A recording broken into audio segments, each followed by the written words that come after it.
Saya pernah berpikir bahwa cinta sejati adalah sesuatu yang tak tergoyahkan, seperti gunung Merapi yang berdiri kokoh di tengah badai. Sampai hari itu tiba, ketika sahabat terdekat saya, Cakra, menyusupkan racun manis ke dalam hati saya, mendorong saya untuk meninggalkan Budi, pria yang telah menjadi segalanya bagi saya. Siapa sangka, keputusan itu tidak hanya menghancurkan kami berdua, tapi juga menyeret seluruh kelas kami ke dalam pusaran emosi yang tak terduga, mengungkap rahasia-rahasia yang selama ini terkubur dalam diam.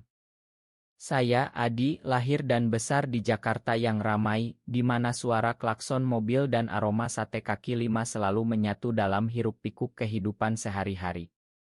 Tapi di balik itu semua, hati saya selalu merasa kesepian, seperti pohon beringin yang berdiri sendirian di tengah alun-alun.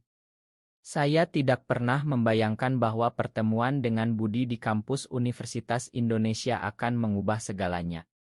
Saat itu, saya sedang duduk di perpustakaan, tenggelam dalam buku tentang sejarah Nusantara, ketika dia mendekat. "Ma, boleh saya duduk di sini?" "Semua kursi lain penuh," katanya dengan suara lembut, mata coklatnya yang dalam seolah menembus jiwa saya. Saya mengangguk, tapi hati saya berdegup kencang, seolah ada sesuatu yang baru saja terbangun dari tidur panjang. Budi adalah mahasiswa teknik yang brilian, selalu mendapat nilai tertinggi di kelas kami. Dia bukan tipe orang yang sombong, malah, dia sering membantu teman-teman yang kesulitan, termasuk saya yang lebih suka menghabiskan waktu dengan mimpi-mimpi romantis daripada rumus-rumus matematika. Dalam hati saya bertanya-tanya, mengapa dia memilih duduk di samping saya? Apakah ini takdir, atau hanya kebetulan? Setiap kali kami berbicara, saya merasa seperti sedang berada di pantai Bali, di mana ombak lembut menyapu kaki, membawa kedamaian yang selama ini hilang. Budi bercerita tentang mimpi-mimpinya membangun infrastruktur yang lebih baik untuk Indonesia, matahari terbenam di ufuk barat yang dia gambarkan dengan penuh semangat. "Adi, kita harus berjuang untuk negeri ini," katanya suatu hari. Tangannya menyentuh lengan saya secara tak sengaja, dan saat itu api kecil menyala di dada saya. Saya tidak tahu apakah ini cinta atau hanya kekaguman. Tapi semakin sering kami bertemu, semakin dalam perasaan itu mengakar.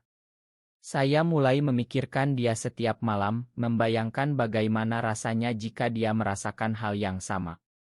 Apakah saya berani mengakuinya? Di Indonesia, di mana norma masyarakat masih kaku, mencintai sesama pria adalah tabu yang bisa menghancurkan segalanya. Tapi hati tidak bisa dibohongi. Suatu malam, setelah kuliah malam, kami berjalan bersama di trotoar Depok yang gelap. "Adi, kamu tahu kan, aku senang sekali berteman denganmu," kata Budi, suaranya ragu-ragu. Saya berhenti memandangnya di bawah cahaya lampu jalan. "Lebih dari teman," tanya saya dalam hati, tapi kata-kata itu terjebak di tenggorokan. Akhirnya dia yang berani, "Adi, aku mencintaimu." Kata-kata itu seperti gempa bumi mengguncang ondasi hati saya. Saya terdiam, tapi air mata saya mengalir. Kami berpelukan di sana, di tengah malam yang sepi, dan saat itu dunia seolah hanya milik kami berdua. Tapi di dalam, saya takut. Bagaimana jika orang tahu? Bagaimana jika keluarga saya, yang begitu tradisional, menolak? Pikiran-pikiran itu mulai menghantui, tapi cinta Budi begitu murni, membuat saya lupa sejenak. Kami mulai menjalani hubungan diam-diam, bertemu di kai-kai kecil, berbagi cerita tentang mimpi-mimpi kami. Budi selalu bilang, "Kita akan melewati ini bersama, Adi. Cinta kita lebih kuat dari apapun." Saya percaya itu, tapi benih keraguan mulai tumbuh. Cakra muncul seperti angin segar yang tiba-tiba. Dia adalah teman kelas kami, selalu ceria dan pandai bergaul. "Hei Adi, kamu kelihatan bahagia akhir-akhir ini," katanya suatu hari di kantin. Saya tersenyum, tapi hati saya was-was. Cakra dekat dengan semua orang, termasuk Budi, tapi ada sesuatu di matanya yang membuat saya tidak nyaman. Dia sering mengajak saya ngobrol sendirian, bercerita tentang kehidupannya yang bebas, tanpa beban norma. Hidup ini pendek, Adi. Jangan biarkan aturan masyarakat mengikatmu, katanya, sambil menyentuh bahu saya dengan santai. Saya tidak sadar, tapi kata-katanya mulai meresap. Di dalam hati, saya bertanya, apakah saya benar-benar bahagia dengan Budi? Atau ini hanya ilusi? Cakra membuat saya ragu, dan itu adalah awal dari badai yang akan datang. Setiap malam, saya bergulat dengan pikiran itu, merasa bersalah tapi juga penasaran. Mengapa Cakra begitu peduli? Apakah dia tahu rahasia kami? Semakin dalam hubungan saya dengan Budi, semakin sering konflik kecil muncul di hati saya. Budi sibuk dengan studinya, sering menghabiskan waktu di laboratorium, sementara saya lebih suka menikmati kehidupan sosial. Adi, Maya, aku harus menyelesaikan proyek ini, katanya lewat telepon, suaranya lelah tapi penuh kasih. Saya mengerti, tapi kesepian mulai menggerogoti. Di saat seperti itu, Cakra selalu ada. Ayo, Adi, kita jalan-jalan ke mall. Biar kamu gak sendirian, ajaknya dengan senyum yang menawan. Saya ragu, tapi akhirnya setuju. Di mall, kami tertawa bersama, makan es krim sambil bercerita tentang masa kecil. Cakra bercerita tentang keluarganya di Surabaya, bagaimana dia pernah merasa terkekang oleh tradisi. Aku pernah jatuh cinta pada seseorang yang salah, Adi. Tapi aku belajar melepaskan, katanya, matanya menatap saya dalam. Hati saya bergetar, apakah ini petunjuk? Di dalam, saya merasa bersalah terhadap Budi. Setiap kali bertemu Cakra, saya membandingkannya dengan Budi. Budi stabil, pintar, tapi kadang terlalu serius. Cakra bebas, penuh petualangan, membuat saya merasa hidup. Kamu pantas dapat yang lebih baik, Adi, bisik Cakra suatu hari, ketika kami duduk di taman kampus. Budi terlalu fokus pada karirnya. Dia gak bisa kasih waktu buatmu. Kata-kata itu seperti pisau menusuk hati saya. Saya membantah dalam hati, tapi benih keraguan tumbuh. Malam itu, saya bertengkar dengan Budi. Kamu selalu sibuk. Aku merasa sendirian, bentak saya. Budi terdiam, lalu memeluk saya. Ma, Adi. Aku akan usaha lebih baik. Tapi di hati, saya sudah mulai goyah. Cakra terus mendekat, mengirim pesan-pesan manis, membuat saya tersenyum di tengah malam. Adi, kamu spesial bagiku, tulisnya. Saya tidak balas, tapi pikiran itu menghantui. Suatu hari, di kelas, Budi presentasi proyeknya dengan brilian. Seluruh kelas bertepuk tangan termasuk saya. Tapi Cakra mendekat setelahnya. Lihat kan, dia selalu jadi pusat perhatian.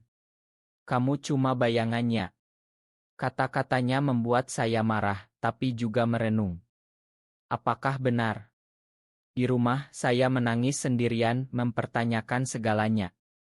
Mengapa cinta ini terasa berat? Di Indonesia, kami harus sembunyi, takut dicemooh. Cakra menawarkan kebebasan, katanya dia bisa menerima saya apa adanya. Aku gak seperti Budi yang perfeksionis, katanya. Saya mulai bertemu Cakra lebih sering, berbohong pada Budi. Aku ada urusan keluarga, kata saya. Hati saya terbelah, satu sisi mencintai Budi, sisi lain tergoda Cakra. Konflik inner ini semakin dalam, membuat saya sulit tidur. Setiap malam, saya bertanya pada diri sendiri, siapa yang benar-benar saya inginkan.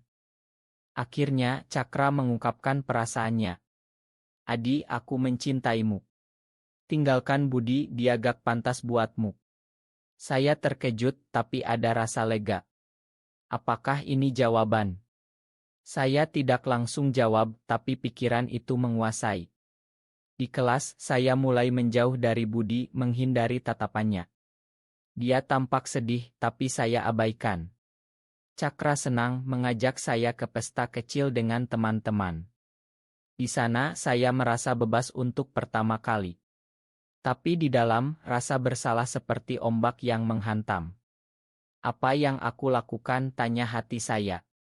Ile ini semakin memuncak emosi dengan keraguan yang lebih kuat. Keraguan saya semakin membesar, seperti awan hitam yang menutupi langit biru Jakarta. Cakra terus membisikkan kata-kata manis, membuat saya mempertanyakan setiap momen dengan Budi. Dia terlalu egois, Adi.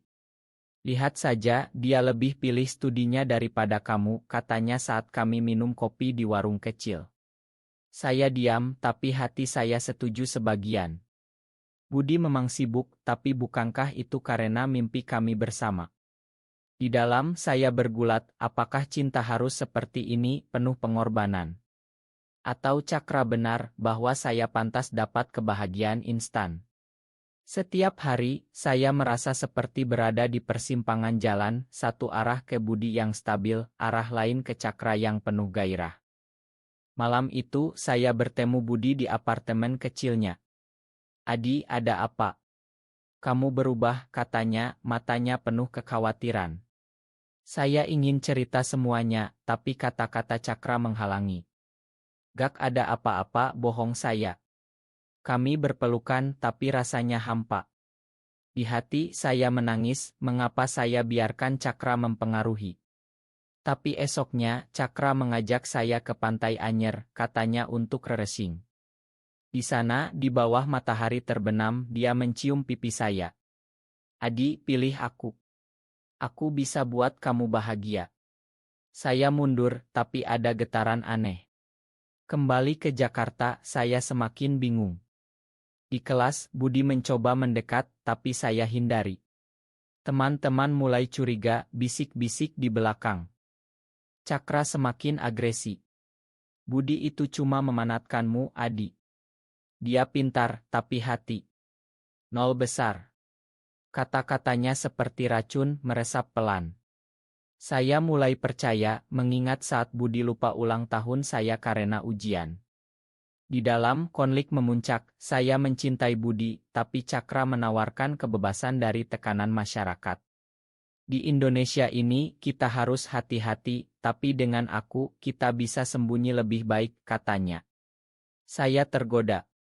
Akhirnya, saya putuskan bertemu Cakra malam itu. Aku akan tinggalkan Budi, kata saya dalam hati, meski air mata mengalir. Tapi saat tiba, Cakra tersenyum licik. Bagus, Adi. Sekarang kita bisa bersama. Rasa bersalah membanjiri, tapi saya abaikan. Emosi semakin dalam dengan pengkhianatan yang mendekat. Pengkhianatan itu terjadi seperti petir di siang bolong. Saya bertemu Budi di kai aurit kami, hati berat seperti batu. Budi, kita harus bicara, kata saya, suara gemetar. Dia memandang saya, mata penuh harap. Apa, Adi? Saya menarik napas dalam, kata-kata Cakra bergema, dia gak pantas. Aku mau putus. Kata itu keluar, dan dunia seolah runtuh. Budi terdiam, wajahnya pucat. Kenapa? Apa salahku, tanyanya, suara pecah. Saya tidak bisa jawab, hanya bilang, aku butuh ruang. Dia menangis, dan saya pergi, hati hancur. Di dalam saya berteriak, mengapa saya lakukan ini? Cakra menunggu di luar, memeluk saya. Kamu benar memilih, Adi. Tapi rasanya salah. Keesokan harinya, berita menyebar di kelas. Teman-teman memandang saya aneh, Budi absen. Cakra bangga, tapi saya merasa kosong. Aku kianati orang yang mencintaiku, gumam hati saya. Malam itu Budi kirim pesan, Adi, tolong jelaskan. Saya abaikan, ikut Cakra ke pesta. Di sana dia perkenalkan saya sebagai pacarnya, tapi hati saya tidak ada. Konflik inner memuncak, mimpi buruk tentang Budi menghantui. Akhirnya saya sadar, Cakra hanya memanatkan. Dia cerita tentang mantannya, mirip Budi. Dia juga pintar, tapi aku bosan. Kata itu seperti tamparan. Saya marah, tapi terlambat. Budi sudah rusak. Emosi semakin berat, dengan penyesalan yang mendalam. Penyesalan membanjiri seperti banjir di musim hujan. Saya mencoba hubungi Budi, tapi dia blokir. Di kelas, semua tahu Adi khianati Budi karena Cakra. Teman-teman menjauh, bisik-bisik menusuk hati. Bagaimana bisa? Budi baik sekali. Saya merasa seperti pengkhianat terbesar. Cakra tertawa, biarkan saja. Tapi saya tidak bisa. Di dalam saya bergulat, mengapa saya percaya Cakra? Dia teh hijau, manis di luar, pahit di dalam. Saya konfrontasi, kamu sengaja hancurkan kami. Dia akui, aku mau kamu untuk diriku. Saya tinggalkan dia, tapi kerusakan sudah ada. Budi jatuh sakit, rumor bilang karena patah hati. Seluruh kelas terlibat, mengadakan pertemuan. Adi, kamu harus minta maaf, kata ketua kelas. Saya menangis di depan mereka, cerita semuanya. Emosi memuncak, air mata mengalir. Mereka dukung, tapi Budi hilang. Hati saya hancur total, penyesalan lebih dalam dari sebelumnya. Di puncak keputusasaan, saya cari Budi di rumahnya di Bogor. Budi, makan aku, kata saya, berlutut. Dia memandang saya, mata penuh luka. Kenapa, Adi? Karena Cakra. Saya cerita semuanya, air mata berlinang. Aku bodoh, terpengaruh. Cintaku padamu sejati.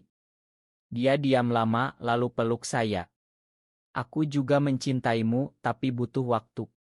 Seluruh kelas datang mendukung kami. Cakra diusir dari kelompok. Kami bangun kembali, lebih kuat. Di Indonesia, cinta kami tetap rahasia, tapi hati kami bebas. Pelajaran, jangan biarkan pengkhianat hancurkan yang murni. Cinta menang dengan pengampunan yang manusiawi.